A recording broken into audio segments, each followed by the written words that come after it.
वर्धमानाय निर्दूतिकलिलात्मने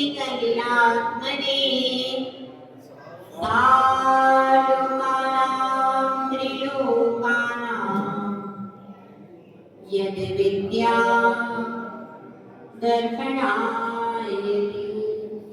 पंच परमेश्वरी भगवान की 1008 श्री कुंथुनाथ भगवान की परम पूज्य आचार्य श्री आदि सागर महाराज की, आचार्य श्री महावीर कीर्ति महाराज की, आचार्य श्री विमल सागर महाराज की, आचार्य श्री तपस्वी सम्राट सन्मति सागर महाराज की, आचार्य गुरुवर सुंदर सागर महाराज की, अहिंसा में विश्व धर्म की जिनवाणी माता की,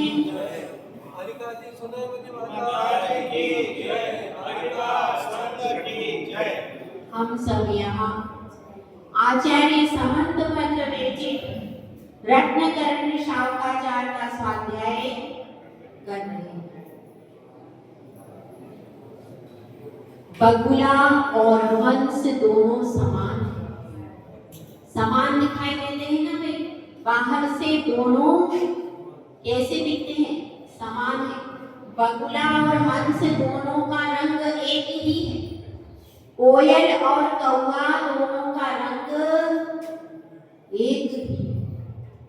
कागज के फूल और असली फूल दोनों का रंग रूप एक जैसा दिखाई दे रहा है, लेकिन फिर भी कौवा और कोयल में अंतर होता है। हंस और बगुले में अंतर होता है, और असली फूल और नकली फूल में भी अंतर होता है। इस अंतर को जिसने पहचान लिया वह मोक्ष मार्ग में आगे बढ़ जाता है, और जो इस अंतर को नहीं पहचान पाता वह या तो भ्रम में रह जाता है कि यह हंस है या बगुला है, कौवा है या कोयल है, या तो भ्रम में रह जाता है अथवा कौवा को ही कोयल मान लेता है। यहाँ पर यह उदाहरण क्यों दिया गया? क्योंकि असली और नकली को पहचानना बहुत जरूरी है। व्यवहार में भी यदि हम असली और नकली को नहीं पहचान पाए तो नकली सोने को घर में ले आएंगे, नकली समझ असली समझ। रत्नों के व्यापार में बहुत धोखा चलता है। नीलम, पन्ना आदि। जब आप रत्न खरीदने के लिए कहीं पर जाओ, स्फटिक और रत्न के व्यापार में सबसे ज्यादा फ्रॉड चलता है वहां पर। अगर आप थोड़ा सा चूक करके लेकर के आ गए, बाद में पता चला कि वह तो खोटा। तो जब तक हमें सही गलत, अच्छे बुरे की, असली नकली की पहचान नहीं होगी, तब तक हम ना व्यवहार में कार्य सही कर पाएंगे, ना निश्चय में जा पाएंगे। लौकिक क्षेत्र में भी पहचान जरूरी है कि नहीं? कौन से व्यक्ति का स्वभाव कैसा है, कौन सा रत्न असली है, कहाँ पर क्या बोलना है, इन सब चीजों का विवेक, इन सब चीजों की पहचान यदि आपको नहीं है तो आप सही रास्ते पर चल नहीं सकते। यहाँ से मांगी टूंगी जाना है। अब आपको सही रास्ता क्या है यह पता नहीं है। अब आप भटक रहे, कभी इधर पूछ रहे, कभी उधर पूछ रहे। सुबह से लेकर के क्या हो गई, शाम हो गई और आप मांगी टूंगी पहुंची। जब आपको पक्का पता है कि इस रास्ते से जाएंगे तो मांगी टूंगी मिल जाएगा, कन्फर्म पता है और जिसने बताया है वह भी विश्वसनीय व्यक्ति, जो कई बार रोज उस रास्ते से जाता है, रोज ही लगभग जो उस रास्ते से जाता है उससे आपने रास्ता पूछा तो क्या होगा, वो सही बताएगा। लेकिन जो कभी गया ही नहीं है उससे यदि रास्ता पूछ लिया तो वह सही बताएगा क्या? इसलिए जो वहां से गया है वही मांगी टूंगी का सही रास्ता बता सकता। इसी प्रकार से हमारे आगे सच्चे देवशास्त्र भी हैं और मिथ्या भी है। दोनों संसार में हम देख रहे हैं कि नहीं? तो उसमें भी असली और नकली की पहचान करने के लिए यहाँ पर आचार्य समंतभद्र स्वामी हम सबको सचेत कर रहे हैं। कल उन्होंने बात की थी योग मूर्ता की। योग में जो रूढ़ियां अनादिकाल से चली आ रही, उन रूढ़ियों को पकड़ करके हम उन रूढ़ियों को ही धर्म मान ले, तो यह क्या है? मिथ्या। रूढ़ियां चली आ रही, ठीक है, आपकी दादी ने कहा ऐसा कर लो, उसमें कोई विशेष बात। यदि देव शास्त्र गुरु को छोड़ करके कोई बात है और आपने कर ली तो बहुत ज्यादा गलत नहीं हो गया। जैसे एक घर में प्रथा थी, क्या होता था, जब मेहमान जाता था तो उसको बोला जाता था बैठो जीने प्रथा। तो अब एक पढ़ी लिखी बहू आई, उसने सोचा कि ऐसा क्यों बोले, हमारी सास कहती है ऐसा करो कि बैठो, तो अब जीने में बैठने का क्या प्रयोजन? अब वह सोचती रही, एक बार उसने बैठो नहीं बोला। जब कोई जाता है तो उसको क्या बोलो? बैठो, ऐसा बोलो। तो अब उसने नहीं बोला तो सासू नाराज हो गई, क्यों नहीं बोला? अब वो सोच रही है कि भाई जीने में कमरे में बैठो बोलो तो एक बात सही है, लेकिन जीने में बैठो क्यों बोलो? तो ये छोटी छोटी बातें हैं। यदि हम ये छोटी बात बोल भी दें, चलो उनकी खुशी के लिए, तो बहुत ज्यादा मिथ्या नहीं। इसलिए ऐसा मत सोचना कि बड़े बूढ़ों का ख्याल ही मत रखो, उनकी बातों को मानो, लेकिन जहां पर सच्चे देव शास्त्र और गुरु इन तीनों का प्रसंग आता है, वहां पर उनकी बात को नहीं मानो। हमारी कुल परंपरा चली आ रही है, कैसी कुल परंपरा चली आ रही है?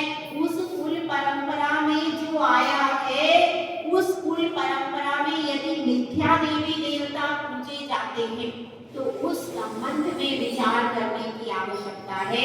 यहाँ पर आचार्य भगवंत 23वें श्लोक में सावधान कर रहे हैं। 23वां श्लोक अपन सब पढ़ते हैं।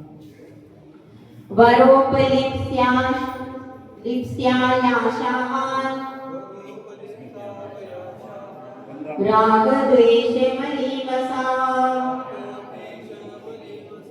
देवता यदुपासीत देवता मूढ़मुच्यते। इसमें कहा गया है वरूप लिप्स्या आशावान। वरूप लिप्स्या आशावान मतलब वर की इच्छा से, वरदान की इच्छा से और आशा को लेकर के, राग द्वेष से जो मलिन चित्त वाले हैं, राग द्वेष मलीवसा मतलब राग द्वेष से जो मलिन चित्त वाले हैं, ऐसे देवता, उनकी जो उपासना करता है उसको क्या कहते हैं? देवता मूढ़, देव मूढ़ता कही जाती। अब हमारे यहाँ क्या होता है, जैसे कोई कुलदेवी होती है, यहाँ कुलदेवी की परंपरा है क्या भाई? है, कुलदेवियां होती है क्या? अपने घर में पहले से कुलदेवी पूजी जाती रही। कोई घर में पुराना कोई रहता है, कोई देवी रहती है और ये हमारी कुलदेवी है। जब भी विवाह होता है तो उसकी क्या करते हैं, उसको भोग देते हैं, उसको अच्छी अच्छी व्यंजन सामग्री चढ़ाते हैं और वह व्यंजन सामग्री चढ़ाने के बाद में पूरे परिवार के द्वारा खाई जाती है। ऐसी परंपरा है ना यहाँ पर? तो ऐसी परंपरा है। अब वह सामग्री कैसी होती है, उनको चढ़ा दी और उसके बाद उसको खाना। ऐसी कुल देवी की जो परंपरा है, तो वह परंपरा कैसी है? वह परंपरा मिथ्या है। अगर उसको आप भगवान मान लो, कुल देवी मानी है, कहीं पर कोई है, तो उसको आपने यदि थोड़ा बहुत, अब आप सम्मान करते आ रहे कब से भाई, बहुत दिनों से अपनी चली आ रही पितरों की परंपरा, अब आप उसका सम्मान करते आ रहे और अचानक आपने कहा भैया ये तो माता जी ने बता दिया मिथ्यात्व है, अब इनको नहीं पूजेंगे, अपने बिल्कुल सम्मान करना बिल्कुल बंद कर दिया। तो कदाचित वहां पर कोई व्यंतर होगा तो आप पे उपद्रव कर देगा, इसलिए ऐसा भी नहीं करना। जो आपकी परंपरा चली आ रही है कुलदेवी की, तो उसमें संशोधन करना पड़ेगा। वह जो चली आ रही है ठीक है, उनको तिलक आदि कर दिया, उनको वस्त्र आदि कर दिए, कोई बात नहीं, कर दिए तिलक उनको कर दिया, उनका सम्मान है, ठीक है आप कुलदेवी हो।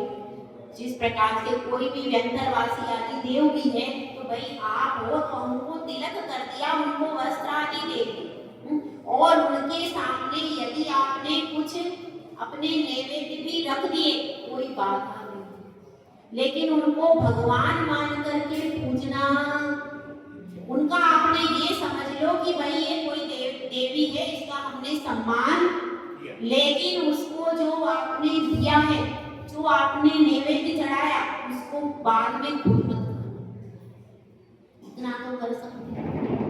वह जो चढ़ा दिया है उसको क्या करना, उसको कहीं और दे देना, लेकिन स्वयं उसकी पूजा उपासना नहीं करना, सिर्फ उसका सम्मान। क्या समझना कि भाई ये बहुत दिनों से हमारे परिवार में इनकी क्या की जाती है, इनका सम्मान किया जाता है, तो अपन सम्मान स्वरूप उनको तिलक कर सकते हैं, उनको वस्त्र आदि दे सकते हैं और कुछ वहां पर चढ़ा सकते, लेकिन अष्टद्रव्य नहीं चढ़ाना। केवल आप नैवेद्य भी चढ़ाते हो तो वह नैवेद्य वापस घर में लेकर के उसको वहीं पर जो भी लोग हैं उनको किसी को दे देना, लेकिन स्वयं नहीं खाना।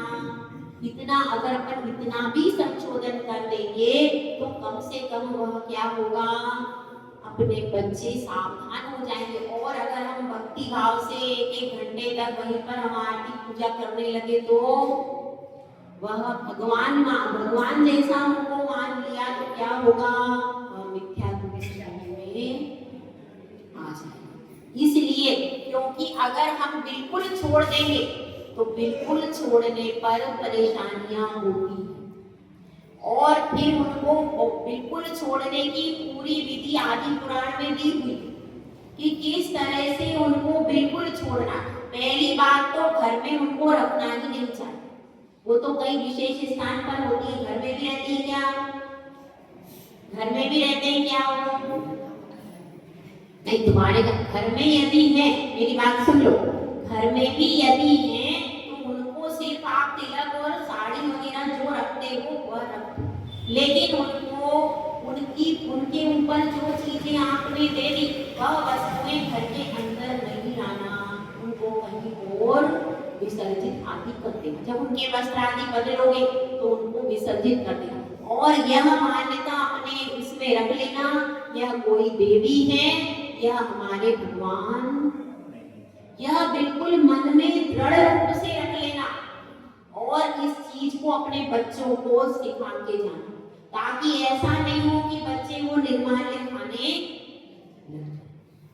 क्योंकि देखिए यदि उनको पूरा छोड़ देंगे तो इसमें क्या हो जाता है, इसमें उपद्रव आने की संभावनाएं बढ़ जाती, इसलिए आपको बताया। तो लेकिन ये बात समझ लेना, उनका केवल सम्मान करना। अब हमारी क्या स्थिति हो, और जिसने जिनके घर में कोई कुलदेवी नहीं है वो कभी भी जीवन में विराजमान नहीं करना और उनका सत्कार नहीं करना, क्योंकि ये धर्म नहीं है। ये तो सिर्फ आपको एक व्यवस्था बता रहे हैं कि आपने पहले पूजा हुआ है, इसलिए उसको व्यवस्थित तरीके से एक क्या समझना, ये एक सम्माननीय पात्र है, बस सम्माननीय पात्र है वो भगवान, और उनका अष्टद्रव्य से कोई सत्कार सेवा। तो यह जैसे कि हमारे कोई मित्र आ जाते हैं तो हम उनको तिलक और साड़ी देते हैं, ये हमारे मित्र के तुल्य है, इतना समझना। तो इस तरह से यदि हम समझेंगे तो हमारी देव जो भगवान के प्रति भक्ति है वो अलग रहेगी और वो सिर्फ सम्मान उनका करेगा। ठीक है। अब यहाँ पर बात चल रही वरोपलिप्स्या याशावान। क्या वीतरागी देव कुछ हमें देते हैं? हाँ, आप बताइए, वीतरागी देव हमें कुछ देते हैं क्या? नहीं देते हैं? नहीं। हाँ भाई उज्ज्वला जी,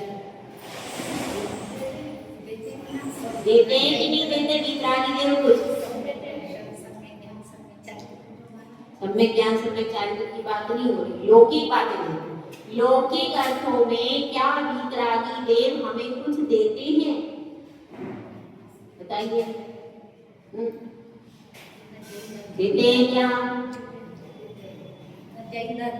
अब बात को सुनिए, देखिए वीतरागी देव सब कुछ देते हैं, लेकिन आप में लेने की पावर होना चाहिए। आप में यदि पावर है तो आपको वो सब कुछ देंगे, लेकिन आप में लेने की पावर होना चाहिए। बात समझिए, 24वीं पूजा में आता है भुक्ति मुक्ति दातार 24 जिनराज। 24 भगवंत मुक्ति के भी देने वाले हैं और मुक्ति के भी देने वाले। यह बात सही है, पूजा में लिखा है। तो किस अपेक्षा से लिखा है उसको थोड़ा समझते हैं कि लोग क्या कहते हैं, ये तो वीतरागी भाई है, ये तो वीतरागी भगवान है, इनके पास ना घर है, ना स्त्री है, ना पुत्र है, ना धन है, कुछ भी नहीं है, ये क्या देंगे तुम्हें? तो यहाँ इनके पास तो कुछ मिलने वाला, इनके पास कुछ है ही नहीं। तो आप ऐसा करो, हमारे उधर चलो, वहां पर देखो थाल भर भर के नैवेद्य आता है, अच्छे हार पहने हुए, तरह तरह के आभूषण पहनी हुई है देवी, और अच्छे सुंदर सुंदर वस्त्र पहनी हुई है। उनके पुत्र भी हैं, उनका पति भी है, उनके पास परिवार भी है, उनके पास सब कुछ वो है जो तुम चाहते हो, सब कुछ वो चीज है। उनके पास संपत्ति भी है, उनके पास सोने की मोहरों का थाल भी रखा है, उनके पास सब कुछ है, उनसे मांगो तुमको सब कुछ मिलेगा। बात समझ में आया? ऐसे भटकाया जाता है। तो क्या समझते हैं? तो जो कोई व्यक्ति है जिसकी श्रद्धा मजबूत नहीं है, वो कहता है हाँ यही हमने बचपन से सुना है, वीतरागी भगवान कुछ देते नहीं है, उनके पास कुछ नहीं है, वो तो सिद्धशिला में रहते हैं, वो क्या देंगे?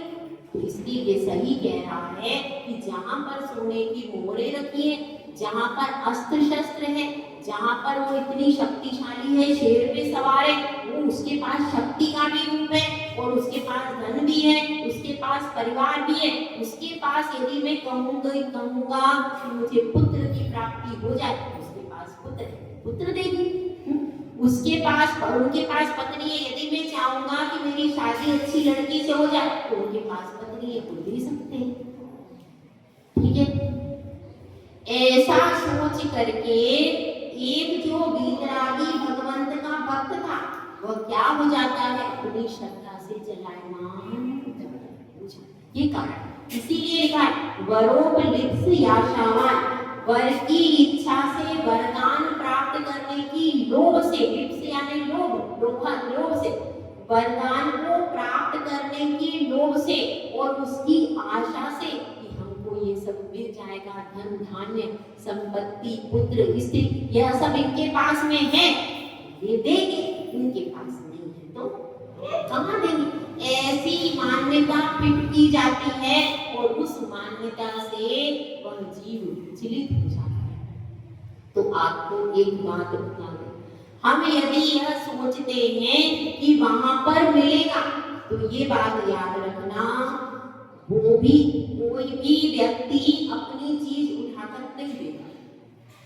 आपका पड़ोसी है, आपका पड़ोसी है, उसके पास भी धन संपत्ति आपसे ज्यादा है, सब कुछ उसके पास है, क्या वो आपको ऐसी अपनी चीज दे देगा?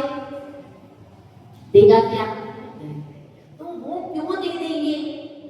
वो क्यों दे देंगे? क्योंकि उनके कोई भी जो राग द्वेष से सहित है, वो अपनी चीज उठा के कभी नहीं देगा। देख लेना, संसार में जो राग द्वेष से सहित जीव है, वो तो अपना ही संभालने में लगा रहेगा, तो तुम क्यों दे देगा? तो वह वे कुछ भी नहीं देते। पहली पहली बात क्या है कि हम यदि उनके पास में जाते तो क्या वे दे सकते हैं? वे कुछ भी दे नहीं सकते, क्योंकि उनका जो स्वरूप बनाया गया है वह वास्तव में वैसा स्वरूप ही उनका नहीं है। वो कुछ भी देने में समर्थ नहीं। फिर कार्य कैसे हो जाता है? कोई कोई व्यक्ति जाता है और उसको वहां से कार्य सिद्ध हो जाता है। उसका कारण क्या है? पहली बात तो ये समझ लेना, हमारा अच्छा और बुरा हमारे पूर्वोपार्जित कर्म से ही। लेकिन अब ऐसी घटना घटती है कि हम वहां पर प्रार्थना करने गए, भाग्य के उदय से हमारा उसी समय पुण्य का प्रबल योग आ गया। जिस समय हम वहां प्रार्थना करने, पहले पाप कर्म का उदय चल रहा था, जैसे ही हम प्रार्थना करने गए तुरंत पुण्य का उदय आ गया। जैसे आप समझिए, पेड़ पर एक फल लगा, एक कौवा नीचे से निकला। पेड़ पर क्या लगा था? फल। कौवा नीचे से निकला तो वह फल का टूटना हुआ और कौवे का लपकना हुआ। फल टूटा डाल से और कौवे ने इसको क्या कर लिया? पकड़ लिया। तो अब ये कितना रेयर केस है, बहुत मुश्किल है। लेकिन अब क्या समझने लगे लोग कि कौवे का जाना हुआ और फल का पकड़ना हुआ। ऐसे ही आपका वहां पर पांव रखना हुआ और आपका पुण्योदय आ गया, तो आपका बच्चा जो बीमार वो अच्छा हो गया। आप क्या समझे? इस देवी ने मेरे बच्चे को अच्छा कर दिया, जबकि ऐसा हुआ ही नहीं। लेकिन आपके समझने में भूल हो गई और आपके स्वयं के कर्म से ही वहां पर सब कुछ हो गया। और आपने क्या समझा? मैं वहां गया, जबकि हुआ क्या? आपने जो पहले वीतरागी देव की आराधना की थी, उसके पुण्य का फल एकदम आ गया, पुण्य का उदय, और आपका अच्छा हो गया। आप क्या समझे कि वहां पर गया, वहां पर जाने से यह कार्य, और ऐसी भ्रांति के कारण फिर अब यहाँ का तो सब छोड़ दिया और वहां पर जाने आने लगे। तो जो यहाँ का पुण्य था वह सारा धीरे धीरे जीरो पर आ गया और आप फिर अनंत संसार में भटकने को तैयार। इसलिए ये ध्यान रखना कि ये सब चीजें, पहली बात तो ये हमेशा रहने वाली नहीं है, यह भी समझो। अगर कोई पत्नी मिल भी गई, पुत्र मिल भी गया, धन मिल भी गया, तो कितने दिन तक? और उसके पीछे यदि मिथ्यात्व मिल गया तो वह आपके साथ में जाएगा।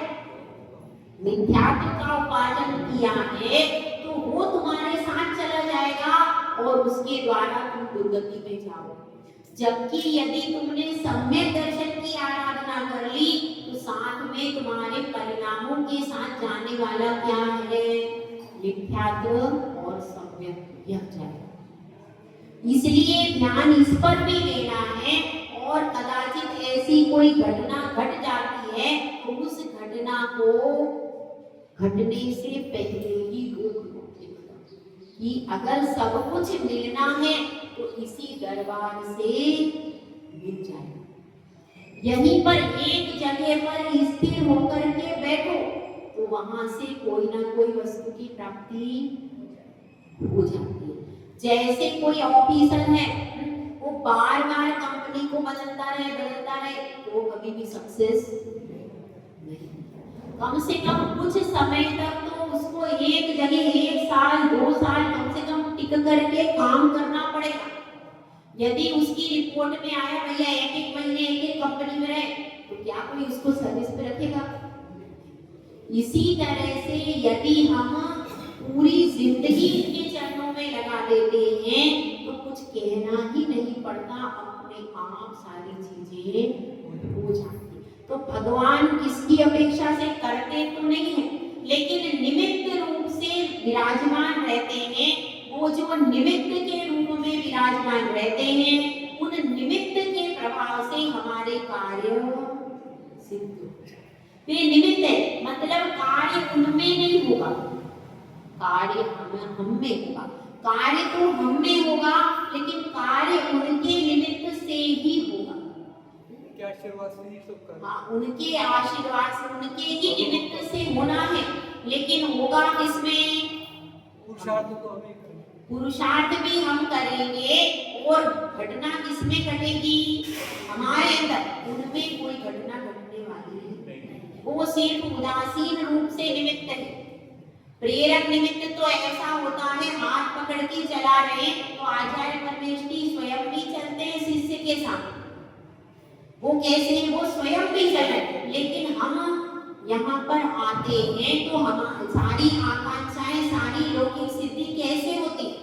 वो इस तरह से होती है कि भगवान के सानिध्य से अशुभ कर्मों की निर्जरा हो जाती है और शुभ कर्म हमारे बढ़ जाते हैं, वृद्धि होता है। इस तरह से क्या हो जाता है? सारे कार्यों की सिद्धि हो जाती है। यदि नहीं होती तो धनंजय सेठ थे, तो उनके पुत्र को क्या हुआ था? सर्प ने काटा था, वह सर्प का विष दूर कैसे हुआ? सोमा सती का नाक का हार कैसे हुआ? मैना सुंदरी के कुष्ठ रोग, उनका 700 रोगियों का कुष्ठ रोग कैसे दूर हुआ? यह सारी जो कहानियां चल रही है, यह मिथ्या है क्या? ये सब सत्य घटनाएं हैं, सत्य घटनाएं। इसलिए यह समझना कि जो केवल उपासना करता है, भक्ति करता है, उसके सारे कार्य सिद्ध हो जाएंगे। तो भक्ति करोगे, याचना मत करो, भक्ति करो। भक्ति करने से आपके सारे अर्थों की सिद्धि अपने आप हो जाएगी। तो यहाँ पर बताया यही गया है, वर की इच्छा से, राग द्वेष से मलिन चित्त वालों को जो पूजते हैं, उनको क्या कहते हैं? देव देवता कहते हैं। विपत्ति के आने पर शीतला माता होती है कि नहीं? चिकन पॉक्स जिसको कहते हैं, वो जब हो जाता है तो झड़वाने जाना पड़ता है, ऐसी मान्यता है, मान्यता। तो बिना झड़वाए अच्छा नहीं होता, ये सब मिथ्या मान्यता है। जो झड़वाने नहीं जाता उसका भी ठीक हो जाता है, ये सब मिथ्या मान्यता है। और ये इसमें यदि अपन ऐसा कहें कि भाई झड़वाने के, तो बहुत सारे लोग डॉक्टर के पास ही जाते हैं, उनका भी पूरा अच्छा हो जाता है। तो इसलिए ये जितनी भी मान्यताएं हम विपत्ति के समय पर मिथ्या देवशास्त्र गुरु के पास में जाते हैं, तो ऐसा करना उचित नहीं है। जैसे कि हमारे घर में भोजन नहीं है, हमारे घर में कोई कमी पड़ गई, तो आपकी पत्नी जो है पड़ोसी के घर में जाकर के मांग के लिए, तो वो उचित है क्या? आप उसको अलाउ करोगे क्या? तो लेके आ रही है। अगर आपको पता चल गया कि आज हमारे पास क्या नहीं है, आज हमारे पास ये वस्तु कम थी, या आज मेरे पास घाटा हो गया है, धन की कमी है, तो वह जगह जगह गांव में जाकर के मांग के लाई, आपको पता चल जाए आपकी पत्नी लाई, आप क्या कहोगे उससे? कुछ नहीं कहोगे। अच्छा, उसको कहोगे तुमने बहुत अच्छा किया, ऐसा कहोगे?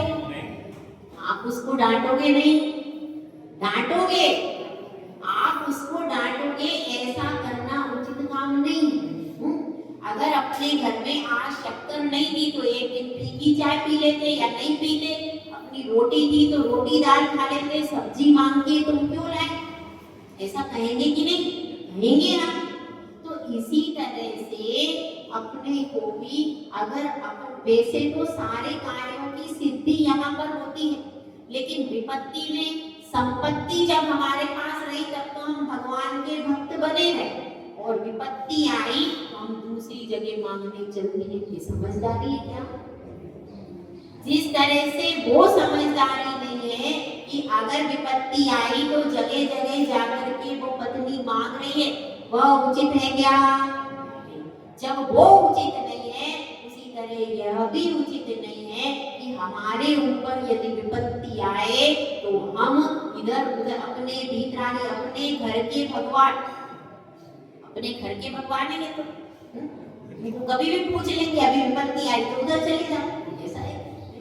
अपने घर में अपना परिवार जो होता है, क्या हम ऐसा कुछ होता है कि हमारे घर में 5 प्राणी हैं, अब हमें घाटा हो गया तो भैया ऐसा है अभी ये परिवार छोड़ देते हैं, अब कोई दूसरे परिवार में जाके रह लेते हैं, वहां पे धन है। एक सेठ के यहाँ पर बहुत अच्छा धन है और वो कह भी रहा है भैया ऐसा करो आप अभी अपने परिवार को छोड़ दो, आप अकेले मेरे साथ में आके रहो, जब आपकी संपत्ति हो जाए तो आप अपने परिवार में चले जाना। तो आप क्या उसका सजेशन स्वीकार कर लोगे? करोगे क्या? नहीं करोगे। वो कह रहा है, भले ही वो कह रहा है कि आप अकेले उसके यहाँ चले जाओ, फिर भी आप उसके घर पे जाकर रहोगे, अपने परिवार का साथ उस समय भी नहीं छोड़ोगे। इसी तरह से ये भी आपका परिवार है, ये भी हमारे भगवान है। हमने इनके साथ जब हमने जन्म लिया था तो यहीं पर 45 दिन के आए थे, यही हमारे भगवान है। तो अब चाहे सुख हो चाहे दुख हो चाहे कोई भी परेशानी हो, हम अपने भगवान को छोड़ करके नहीं जाएंगे। जैसे अपने परिवार को अपने से अलग नहीं करते, इसी तरह से भगवान को भी अपने से कभी अलग मत करना। यही बात इसमें कह रहे हैं कि किसी भी चीज की याचना से, कमी हो अच्छा हो कि बुरा हो, आप कभी अपनी पत्नी को छोड़कर नहीं जाते हो क्या? घर में परेशानी भी आती है, संकट भी आता है, परिस्थिति भी आती है, कभी अपनी पत्नी को छोड़ देते, और जो परिस्थिति में छोड़ देते वो क्या समाज में अच्छे माने जाते हैं? नहीं माने जाते। जो परिस्थिति आ गई तो भाई अब क्या करें, अब ये पत्नी कैसी हो गई, इसको रोग हो गया, इसके शरीर में रोग हो गया, तो अब क्या करें, अब हम दूसरी शादी अब नहीं मिलेगी, अब तो सोचना भी मत, पुरानी बात, पुराने समय में ऐसा हो जाता। तो अब ये पत्नी को रोग हो गया, ये कोई काम नहीं कर पाती है, तो अपन क्या करें, अब दूसरी पत्नी दूसरी पत्नी तो फिर भी ठीक है, लेकिन अगर हम इधर उधर जाएंगे तो क्या वह समाज में सम्मान का कारण बनेगा? जिस तरह से वो सम्मान का कारण नहीं बनता है, विपत्ति क्या सिखाते हैं?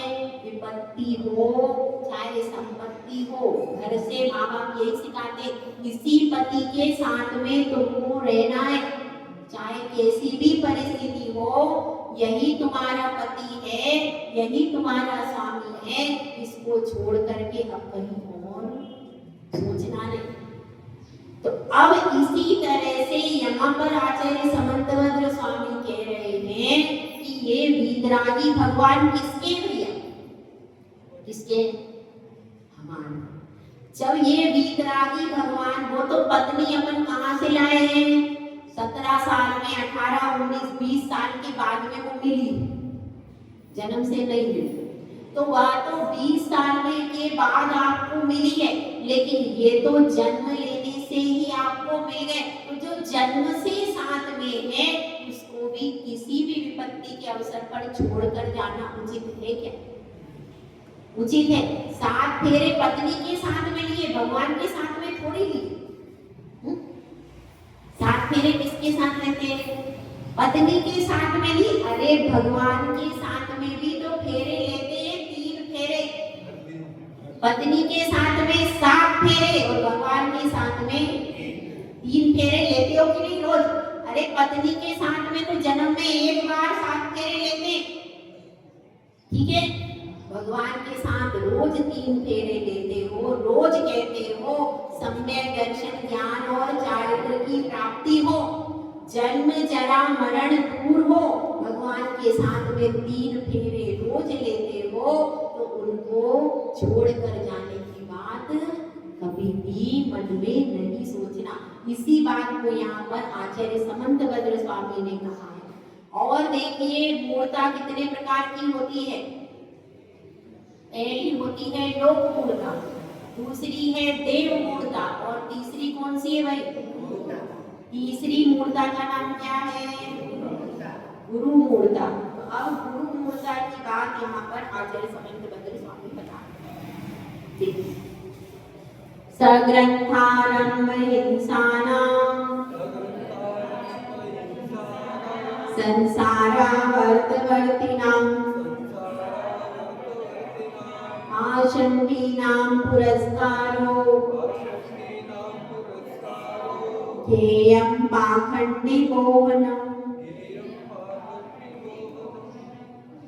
सग्रंथारंभ हिंसानां, जो देवता है, जो देवता की बात तो हो गई, गुरु की बात यहाँ पर चल रही है। पहला क्या किया विशेषण? सग्रंथ। सग्रंथ का अर्थ क्या होता है? परिग्रह से सहित। परिग्रह कितने प्रकार का होता है बताइए? 14 प्रकार। अभी यहाँ पर 10 प्रकार के परिग्रह की बात है। 10 प्रकार का परिग्रह कौन कौन सा होता है? सुवर्ण, नरसिंह। हाँ बोलो। क्षेत्र वास्तु,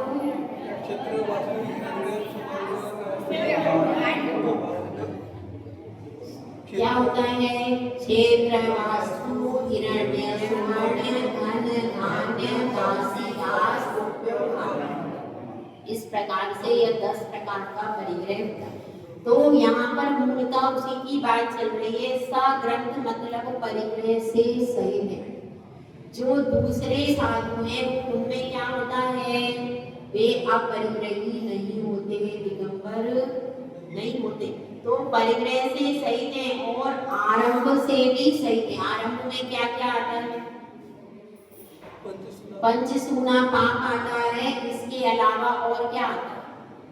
उद्योगी हिंसा भी उसके अंतर्गत आती है और व्यापारी हिंसा जो है, उद्योगी हिंसा, जो आप बिजनेस करते हो उसमें भी हिंसा होती है, वह सारी हिंसा भी उसके अंतर्गत आती है। पंचसूना पाप और आपकी व्यापारिक हिंसा, वह सारी किसमें आएगी?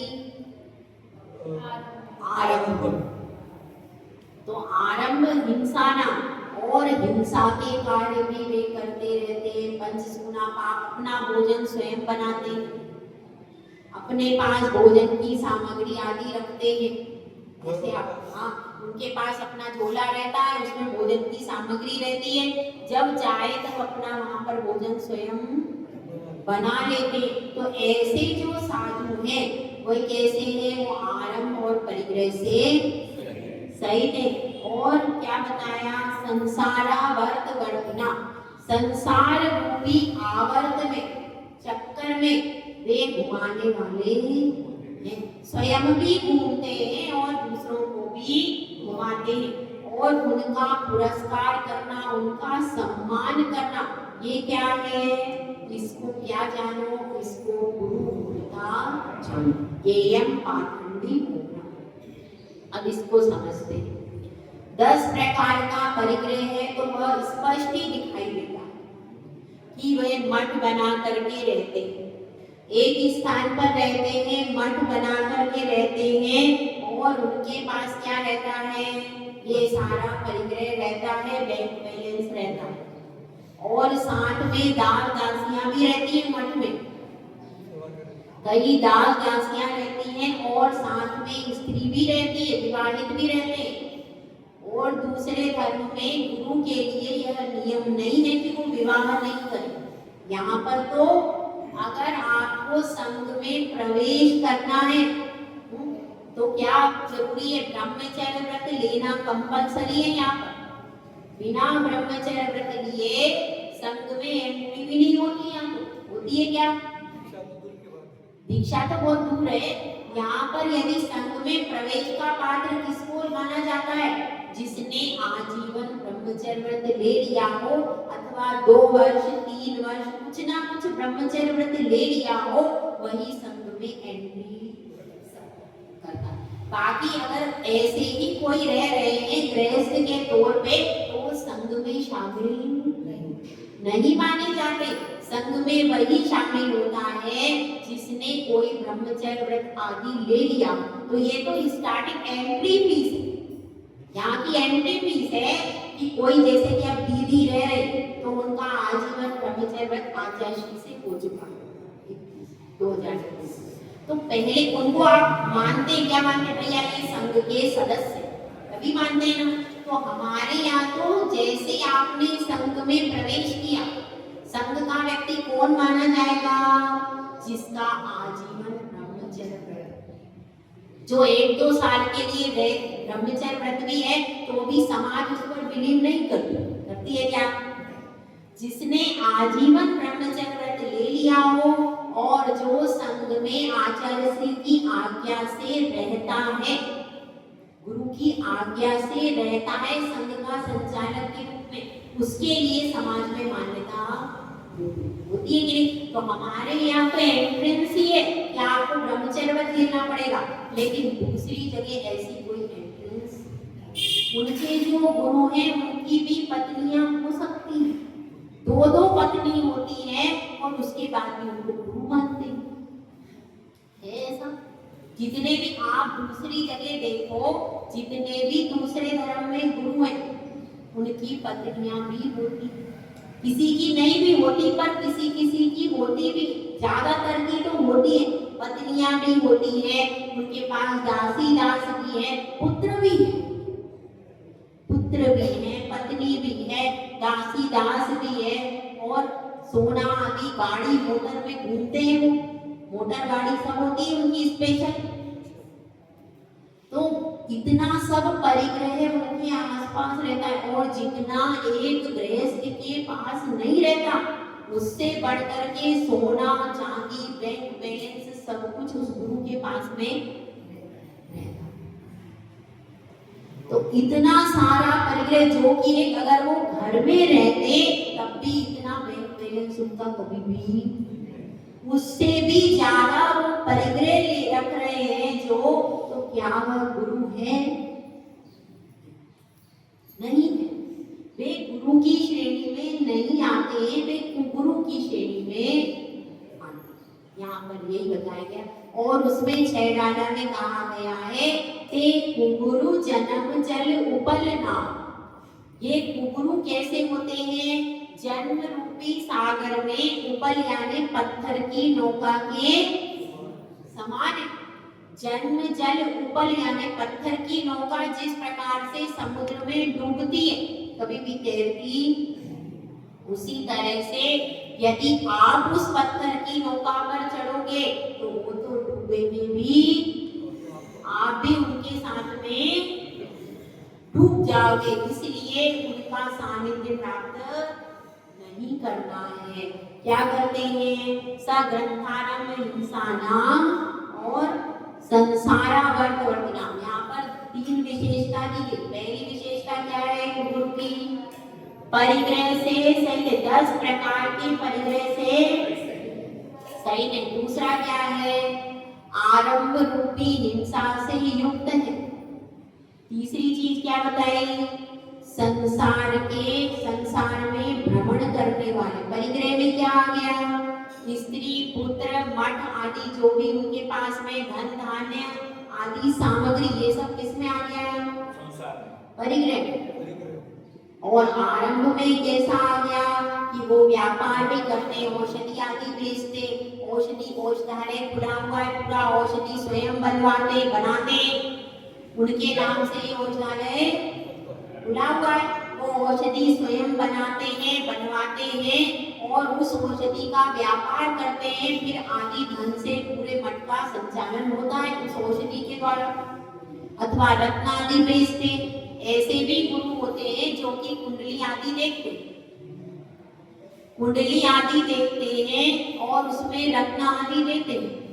रत्न आदि देकर के ये पूरा व्यापार होता है कि आपकी ये राशि है तो आप ये रत्न लो, आप ये करो, आपकी कुंडली में कालसर्प होंगे, आपका कुंडली आदि देखते हैं, रत्न आदि बेचते हैं, वो भी सब क्या है?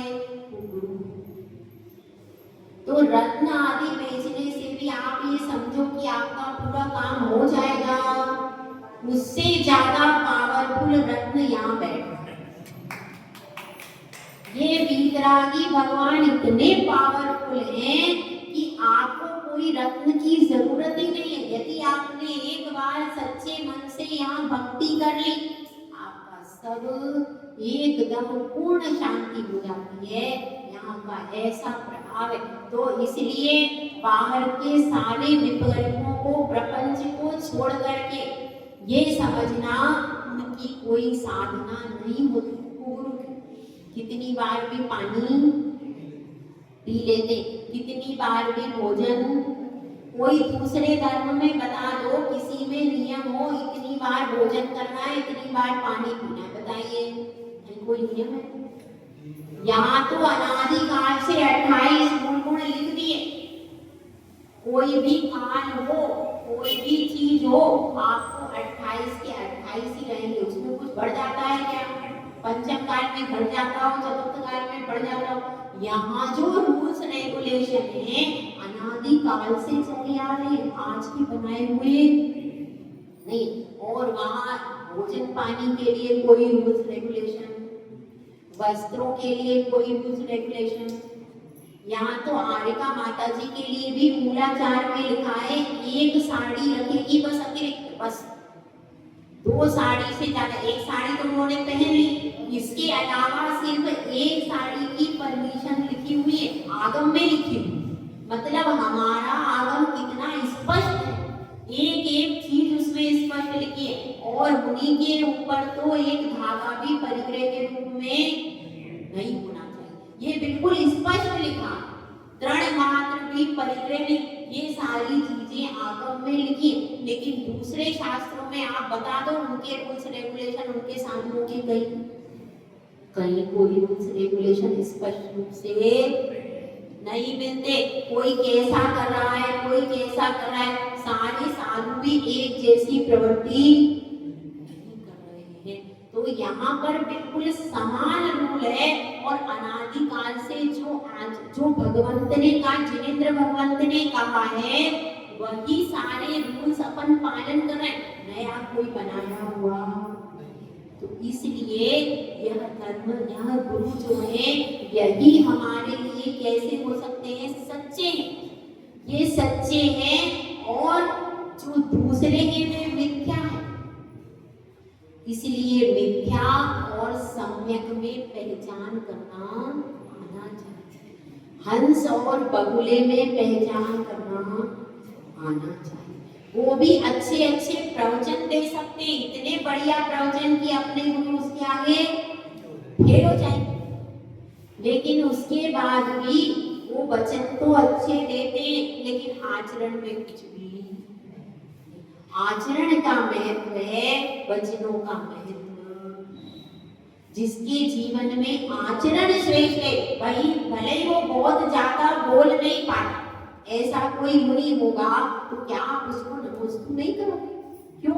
हमारे लिए आचरण की पूज्यता है। तो इस प्रकार से हमको यहाँ समझना चाहिए कि हमारे जीवन में हम योग मूढ़ता, गुरु मूढ़ता और देव मूढ़ता, तीनों मूढ़ता से हमेशा दूर रहे। जय बोला, जय सुंदर सागर।